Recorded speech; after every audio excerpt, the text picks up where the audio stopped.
Good afternoon, and thank you for joining us. I'm Najahe Sherman, and we begin today's 4 p.m. Quickcast with breaking news. A deadly boat accident in Biscayne Bay. The Coast Guard tells us 2 children have died after a sailboat collided with a barge off Hibiscus Island.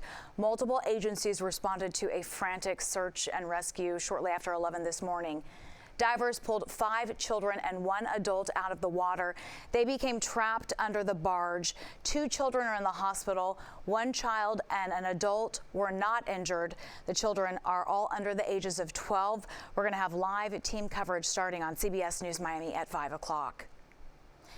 Now at 4, a massive fire broke out at the Miccosukee Indian Reservation in Southwest Miami-Dade, impacting at least 3 homes.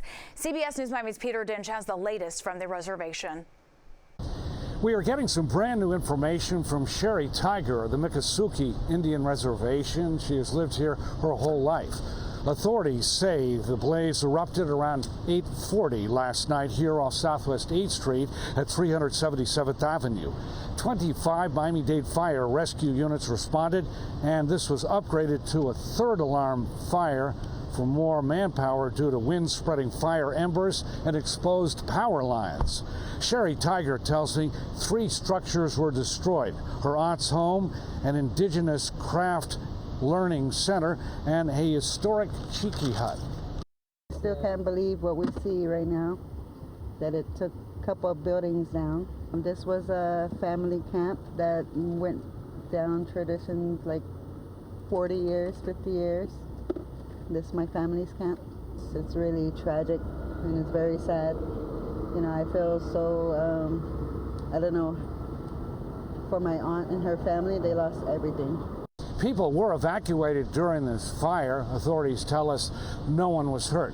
Sherry Tiger says she believes that this blaze started by accident. The cause is under investigation. In West Miami-Dade, Peter Dinch, CBS News, Miami. Always tracking, always alerting. This is Next Weather.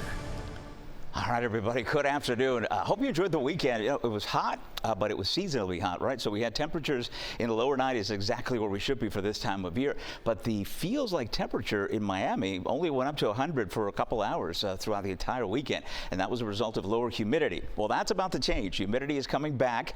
That's going to increase our rain chances, but it's also going to increase those feels like temperatures in the afternoon. In fact, that's already happening today. And look at our next weather radar, complete different view here from compared to last week, where we had just basically nothing with all that Saharan dust. Now, this pattern is still going to favor inland and Gulf storms in the afternoon, but in the morning, sometimes we'll get a few showers out of it, and in the afternoon, depending on where the storms fire, if the steering currents are weak enough, they get close to our inland metros here. So we'll plan that out for you. You can see plenty of lightning strikes there, continuing to push off towards the west. Another thing we look for are these little boundaries that come in, and sometimes they will create additional storms on the eastern side of the peninsula. So a couple of things that will work in our favor, because even if we don't get storms everywhere, even cloud cover was difficult last week, and that's coming back as well, giving us a little bit of shade anyway. So temperatures right now, the low to mid 90s. So there are the triple digits. They're back, but not to the point where we're going to have heat advisories yet. I think that may change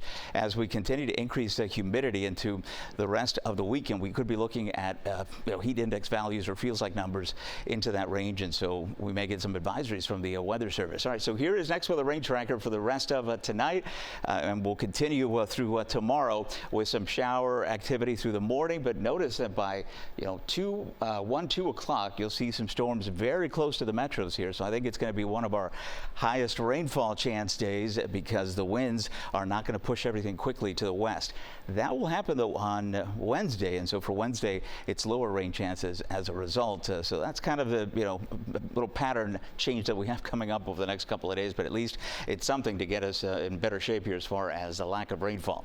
In the tropics, we don't have officially anything from the National Hurricane Center. You know, this time of year, you get these tropical waves that come off Africa. Sometimes the conditions over the water are conducive for development, sometimes they're not, and sometimes they're in between. And I think the latter is what we have here in the central and eastern Atlantic. So we'll continue to monitor the waves here, but there's a lot of dust. So if anything got going, it would be slow to form and also weak as well. So here's the forecast for tomorrow. A couple of showers with Lisette in the morning, and then we'll transition into some very early afternoon storms. I think by the time we get into the evening commute, all the storms will essentially be over to the Gulf side. So that is good news for us getting back home from work. 20% rain chances after the higher one tomorrow at 30, and we'll kind of hold there right through the end of the week and into the weekend. No big tropical moisture surges that I see, so I think the rain chances will still stay on the lower end for the next 7.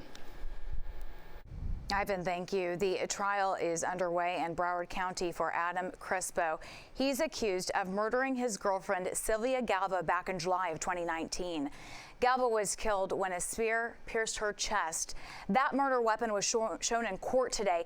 Officials say it was during an alleged fight between the two at his home in Hallandale Beach. Detectives have recordings from a pair of Amazon Echo devices. They may be used as key evidence in this trial. Crispo is charged with second-degree murder. He pleaded not guilty. New video shows the deadly confrontation between Miami-Dade Sheriff's deputies and an armed suspect. It happened in North Miami-Dade last month. Deputies say they were trying to pull Christopher LeBoy over for his tinted windows, but he took off and led deputies on a chase. The suspect got out of his Corvette at an apartment complex. This was near Northwest 4th Court and 85th Street Road. MDSO sent us this body cam video. Officials say LeBoy was armed as he walked toward the deputy's vehicle. Deputy Kelvin Cox shot and killed him. Cox is a 23-year veteran to the department. He remains on administrative duty pending the outcome of the investigation. Deputies recovered drugs inside LeBoy's vehicle while investigating. 3 people are facing charges after an armed carjacking in Miami. It happened just before 2 a.m. Sunday. This is off Southwest 22nd Avenue. They crashed into a building after the carjacking, and it was all caught on camera. You can see some of those guys running from the scene. Police say 3 men approached a couple in their car. They were armed with guns and wearing ski masks. Officials say they demanded their belongings before taking off in the car. Residents drove by the damaged car wondering what happened. Stunned to hear that. When I found out that that's what it was about, I was honestly shocked, because when I was driving past it, the angle that they hit it, I mean, they had to have been clearly just deviated. It's 20-year-old Axel Padilla and 2 juveniles are charged with armed carjacking and robbery. Federal judge in Miami wants more information from the DeSantis and Trump administrations. It's concerning the legality of Alligator Alcatraz. Attorneys argue holding detainees at Alligator Alcatraz without charges and without access to immigration courts is a violation of their constitutional rights. Attorneys are asking the judge to identify an immigration court with jurisdiction over those detainees. We're going to have much more on this coming up tonight on CBS News Miami at 5. Now to the latest from the Trump administration. President Trump will be wrapping up his trip to Scotland by promoting the opening of one of his new golf courses, this one named after his Scottish-born mother. The president made news Monday discussing global issues, including the ongoing conflicts in the Middle East and Europe. Torian Small has more details from Washington, D.C. President Trump and British Prime Minister Keir Starmer traveled together to Aberdeen, where the president is opening a new golf course. It's fantastic to be here. Thank you for your hospitality and to see this amazing golf course. President Trump's reception hasn't been entirely warm, with some protesters demonstrating in cities across Scotland and outside his resorts. Donald Trump shouldn't be here in Scotland. He's a convicted felon. I mean, we don't even know what's happening in terms of the Epstein thing that's going on. Questions about the president's ties to Jeffrey Epstein followed him overseas. He said Monday if there was anything incriminating against him in the Epstein files, the Biden administration would have made them public. If they had anything, I assume they would have released it. The whole thing is a hoax. The president is also using this 4-day trip to Scotland to discuss global issues impacting America and its allies, including the wars in Gaza and Ukraine. Trump and Prime Minister Starmer addressed feeding starving people in Gaza. Both of us know that we have to get to that ceasefire, and we have to increase humanitarian aid in. And on Ukraine, the president says he's speeding up a timeline from 50 days to about 12 for Russia to agree to a ceasefire or face consequences. If you know what the answer is going to be, why wait? And it would be sanctions and maybe tariffs. Over the weekend, the president met with the head of the European Union, where they announced a trade deal which sets the tariff rate for EU countries at 15%.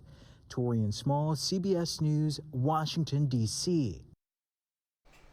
When we come back, a heartwarming story of pets taking care of pets. How one dog has taken action and saved the lives of dozens of others. Welcome back to CBS News Miami's 4 p.m. Quickcast. Donating blood is a life-saving act, and it's no different for pets. This is Augie May. The 3-year-old dog has donated 4 times. His donations have already saved the lives of 12 other dogs. Blood donations are used to help animals that are fighting diseases, recovering from an injury, or even for surgery. There are weight, age, and health restrictions for cats and dogs to be deemed safe to donate, but once approved, the process is quick and easy.